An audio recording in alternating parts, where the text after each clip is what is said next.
Shrimati ഭാഗ്യലക്ഷ്മിയുടെ telephone line ചേരുന്നുണ്ട്. ശ്രീമതി ഭാഗ്യലക്ഷ്മി, ഇപ്പോൾ ഇതാ വിധി വന്നിരിക്കുന്നു. നമ്മളൊക്കെ നേരെ പ്രതീക്ഷയോടെ കാത്തിരുന്ന ഒരു വിധി കൂടിയാണ്. വിധി കേട്ടപ്പോൾ എന്ത് തോന്നി?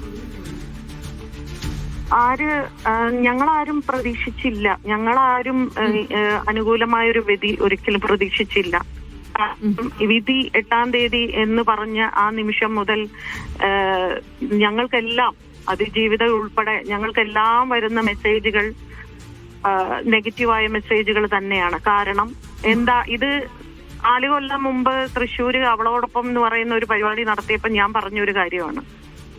ഇതൊക്കെ നേരത്തെ എഴുതി വെച്ച സാധനം ഇന്ന് വായിച്ചു എന്ന് മാത്രം. അതിനപ്പുറം ഇവിടെ ഒന്നും സംഭവിച്ചില്ല. ഇത്രയധികം തെളിവുകളും ഇത്രയധികം സാക്ഷികളും എല്ലാം മുമ്പിൽ ഉണ്ടായിട്ടും അത് ബോധ്യപ്പെട്ടില്ല എങ്കിൽ പിന്നെ നമുക്കൊന്നും ചെയ്യാൻ പറ്റില്ല. അപ്പൊ നമ്മള് എവിടെയാണ് പിന്നെ നീതി പ്രതീക്ഷിക്കേണ്ടത്? ഏത് കോടതിയിലാണ് നമ്മൾ നീതി പ്രതീക്ഷിക്കേണ്ടത്? ദൈവത്തിന്റെ കോടതി എന്ന് പറയുന്ന ഒരു കോടതി ഉണ്ട്, തീർച്ചയായിട്ടും ഉണ്ട്.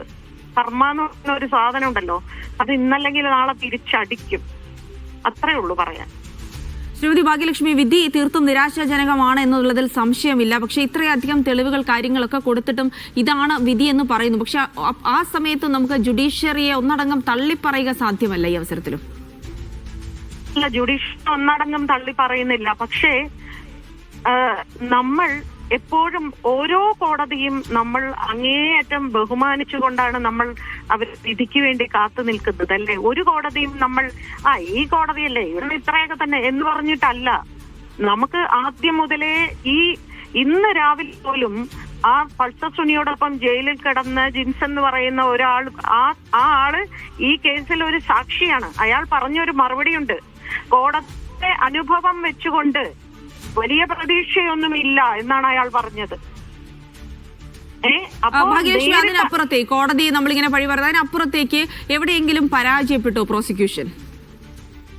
പ്രോസിക്യൂഷൻ ഒരിടത്തും പരാജയപ്പെട്ടിട്ടില്ല. 2 പ്രോസിക്യൂഷൻ അവർ മാനസികമായി തളർന്ന് അവർ ഉപേക്ഷിച്ച് പോയിടത്താണ് അജകുമാർ സർ എന്ന് പറയുന്ന ഒരു പ്രോസിക്യൂട്ടർ അതിശക്തമായി തന്നെ ഈ പെൺകുട്ടിയെ കോടതിക്കുള്ളിൽ വെച്ച് അവഹേളിക്കുന്ന രീതിയിൽ ഈ 8 വക്കീലന്മാരും വളരെ മോശമായി സംസാരിച്ചു. അതിനെല്ലാം അടക്കി നിർത്തി മുൻപോട്ട് വളരെ ശക്തമായി വാദിച്ച ഒരാൾ തന്നെയാണ് പ്രോസിക്യൂട്ടർ.